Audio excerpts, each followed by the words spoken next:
Assalamu alaikum and welcome to English grammar class standard 7. We studied our first lesson sentence, phrase and clause in the last period.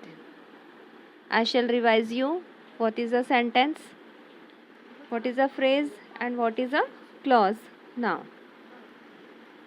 A sentence is a group of words which gives a complete sense or meaning. A phrase is also a group of words which makes some sense but not complete sense. A clause is a part of a sentence which forms complete meaning, which forms sense, but it is not independent. It is dependent on the main clause. Here we shall study in detail now what is a clause. See, in your grammar book on page number 4, we have this table characteristics of a sentence, a phrase and a clause. I shall explain you what is the difference between sentence, phrase and clause. Look here, sentence. It makes complete sense and express a complete idea or thought. A sentence is a group of words which makes complete sense, complete idea or thought. Phrase. It does not make sense by itself. A phrase does not give us complete sense, complete meaning. Clause. A clause makes complete sense by itself. That is the difference between all three. Sentence. It has a subject and a predicate. Sentence जो होता है उसमें एक subject रहता है और एक predicate रहता है. In a phrase it may have a subject but does not have a predicate. Phrase में सब्जेक्ट तो हो सकता है लेकिन प्रेडिकेट नहीं होता. In clause a clause has a subject and a predicate. Like sentence, clause also has a subject and a predicate. Sentence has a finite verb. Phrase does not have a finite verb, rather has a non-finite verb like gerund, infinitive and participles. Gerund, ing form of the verb, infinitives, two infinitives, bare infinitives and participles, ed form of the verb and ing form of the verb used as an adjective. Clause has a finite verb.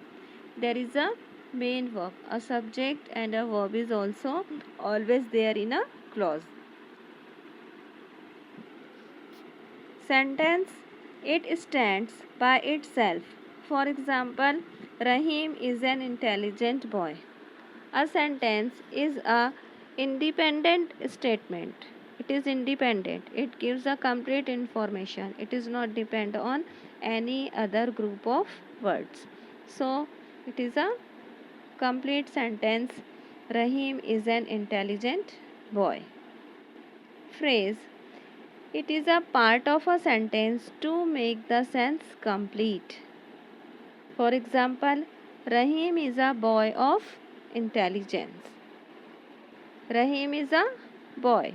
Main verb is. Here the sense is also completed. Rahim is a boy. But we are giving more information about Rahim. That he is a boy of intelligence. That he is an intelligent boy. So, of intelligence is a phrase. Clause. It is a part of a sentence. For example, Rahim is a boy who has a lot of intelligence. Of intelligence is a phrase, and who has a lot of intelligence is a clause. Why? Because in this group of word which is called a clause, we have a subject who and a finite verb has. इसमें एक अलग से subject होता है और एक उसका खुद का फाइनाइट वर्ब होता है, इसलिए जो क्लॉज रहता है वो फ्रेज से अलग होता है.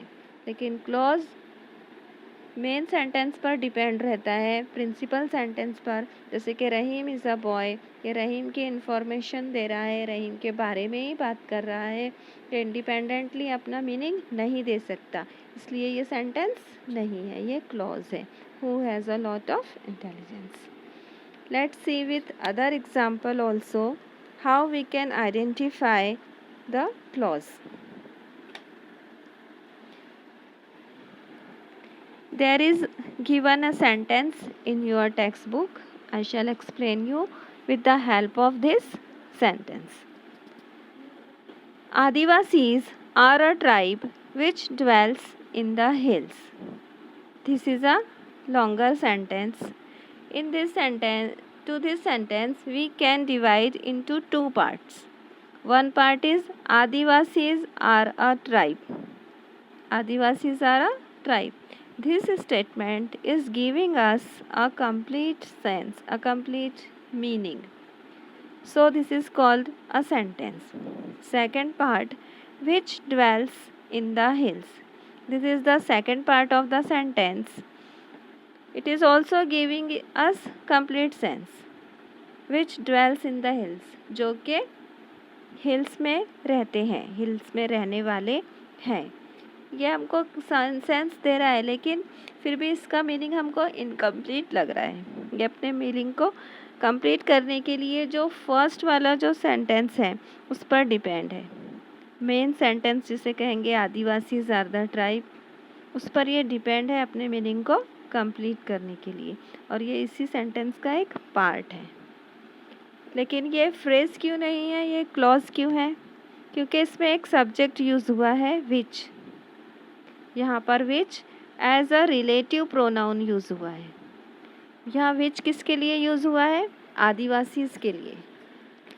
The relative pronoun which has been used for आदिवासीज. आदिवासीज is the noun and the subject of the first sentence, first part. And in the second part, clause, it has been used for Adivasis. So which here is a subject of this clause. And finite verb, where is its finite verb? Dwells. Dwells is the finite verb in this clause, which is used for the Adivasis in the hills, which dwells in the hills. In the hills is the object of this finite verb, and which is the subject. Dwells in the finite, dwells in the hills is the predicate. So a clause has a subject and a predicate and a finite verb, so it is called a phrase, and it is the part of a sentence. So it is called a clause. Which dwells in the hills is a clause. In this we have subject which, finite verb dwells, and the predicate dwells in the hills. So this is called a clause. A clause is always joined by a relative pronoun. For example, who, whom, whose, which and that. All these are the relative pronoun by which the clauses are joined with the main sentence. So when there are two parts in a sentence which has a subject and a predicate are called clauses. Now you can easily find and identify the clauses. In your book, exercise number 1 on page number 4 is given 10 examples to solve to identify either the given sentence is a simple sentence sentence with a phrase or sentence with clause. So try to solve this exercise. In the next period, we shall study next lesson, sentence. Till then, have a nice day. Allah Hafiz and goodbye.